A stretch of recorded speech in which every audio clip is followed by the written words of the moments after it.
बढ़ते इस खास खबर की ओर। खबर लखनऊ से है, जहां रिपब्लिकन पार्टी ऑफ इंडिया के राष्ट्रीय अध्यक्ष और केंद्रीय मंत्री रामदास आठवले ने प्रेस कॉन्फ्रेंस की। इस दौरान उन्होंने कहा कि हाथरस घटना में 121 लोगों की मौत हुई है, जो बेहद दुखद है। आरोपियों पर कार्रवाई की जा रही है। राज्य सरकार की तरफ से 2 लाख रुपए दिए गए हैं। इसके साथ ही केंद्र सरकार की तरफ से भी 2 लाख का मुआवजा दिया गया है। वहीं घायलों को 50,000 रुपए दिए गए हैं। बोलो मम्मा बाबू नहीं बाबा भी देना चाहिए। पास पेंशन आ रही है, लगातार भुगते आ रहे हैं, क्या उनकी कटौती करके या वो अपनी स्वेच्छा से उनको कुछ नहीं दे सकते हैं? अब तो ये जो आपका डिमांड बहुत अच्छा डिमांड है कि जिस बाबा के सत्संग में आता हुआ है, बाबा के पास अगर इतनी संपत्ति है तो उसमें से भी मतलब उनको मुआवजा मिलना चाहिए। 2-4 लाख में कोई उनको विशेष ज्यादा फर्क नहीं पड़ता है, तो इसीलिए उनको ज्यादा मुआवजा मिलने के लिए जरूर बाबा के संपत्ति के बारे में जो अभी समिति का अपॉइंट किया है, वो समिति उस पर विचार कर सकती है कि भाई जिनकी जानी चली गई है वो गरीब लोग थे, उनके फैमिली के लोगों को मैं आज सीएम से बात करूंगा, और जिनकी मृत्यु हुई है उनके बच्चों के लिए एकाध को जो सरकारी नौकरी है वो देने के बारे में मैं मुख्यमंत्री जी से एक निवेदन दूंगा, और जो 121 लोग हैं उनको सरकारी नौकरी देने के बारे में हम प्रयत्न करेंगे। सोचने की बात यह है कि प्रधानमंत्री की तरफ से इलाज के लिए 5 लाख रुपए जीवित आदमी को दिया जाता है, मरने के बाद 4 लाख रुपए दिया जा रहा है, 2 लाख राज्य सरकार से, 2 लाख केंद्र सरकार से।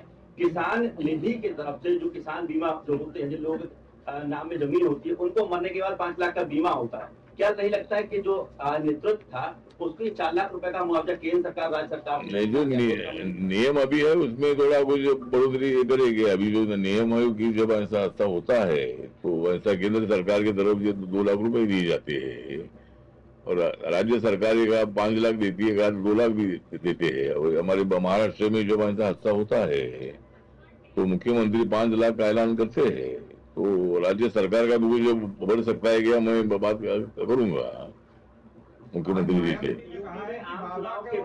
ठीक है, नहीं उन्होंने जो भरना भरेगी, जो अनुप्रिया पटेल जी ने पत्र लिखा है उसके मुताबिक यहाँ जो भी शिक्षा भर्ती है, शिक्षक टीचरों की भर्ती है, उसके बारे में राज्य सरकार निर्णय लेगी। जो वैकेंट पोस्ट है वो स्लोली साइलेंटली उसका भरने का काम होता है, और वो मतलब जो भर्ती करने का काम माननीय योगी सरकार करेगी।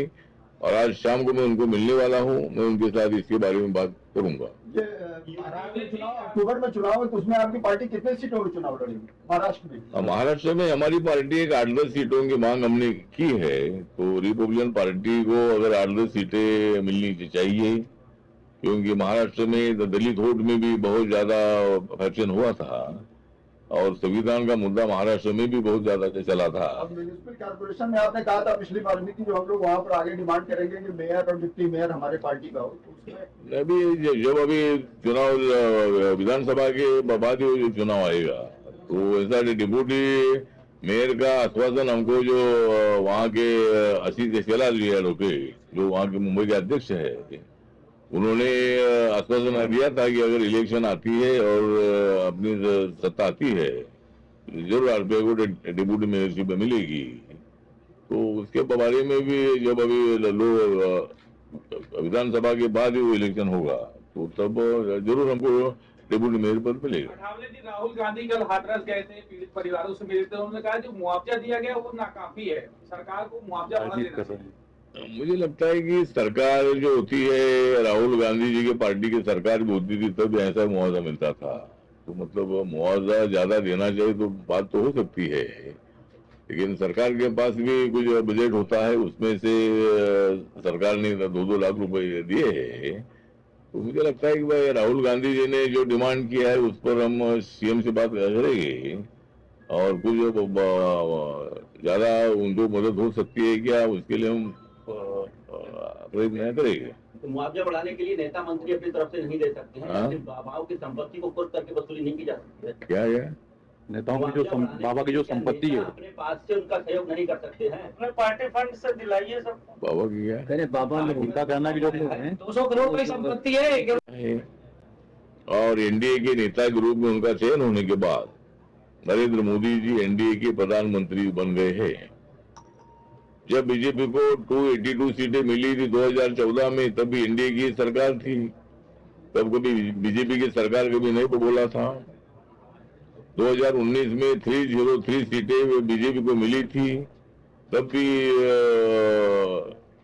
इस सरकार को एनडीए सरकार ही बोलते थे, और अभी भी मतलब एनडीए सरकार ही मतलब हम बोल रहे हैं। इसमें सीटें कम आई है, ठीक बात है, जो जनता का जो भी निर्णय हम मान्य करते हैं, लेकिन कांग्रेस पार्टी को एक बहुत बड़ा धक्का लगा कि पंडित जवाहरलाल नेहरू का रिकॉर्ड कोई भी तोड़ नहीं सकते हैं। तीसरी बार कोई भी प्रधानमंत्री नहीं बन सकते हैं, ऐसी भावना कांग्रेस पार्टी की थी, और इसीलिए कांग्रेस पार्टी ने सभी दलों को इकट्ठा करके जिन लोगों को इमरजेंसी में जेल में डाला था, ऐसे सोशलिस्ट, कम्युनिस्ट और कई पार्टी के नेता भी मतलब इंडिया आघाड़ी में शामिल हुए। उसका कारण ये था कि भाई मोदी जी बड़ा विकास कर रहे हैं, मोदी जी बहुत बड़े पॉपुलर बनते जा रहे हैं, और इनको मतलब सत्ता से बाहर करना है, इसीलिए ये सब लोग एक साथ आए। और लेकिन उसके बावजूद भी मोदी जी को सत्ता से बाहर करने में उनको सफलता मिली नहीं, और इसीलिए मोदी जी की सरकार 5 साल तक चलेगी, और बहुत ही सारे निर्णय, बहुत इंपॉर्टेंट निर्णय हमारी सरकार की तरफ से होंगे। दलित है, आदिवासी है, ओबीसी है, गरीब है, महिला है, युवा है, किसान है, बेरोजगार है, सब लोगों के लिए हम काम करने वाले हैं, और देश को एक बहुत ऊंचाई तक ले जाने का प्रयत्न हमारा है। अभी हमारी 5 नंबर पर जो इकोनॉमी है वो 3 नंबर पर लाने की हमारी कोशिश है, और इंपोर्ट एक्सपोर्ट में बहुत अच्छी बढ़ोतरी करने का हमारा प्रयत्न है, और बाकी के उद्योगों में भी प्रगति करने की भूमिका हमारी है।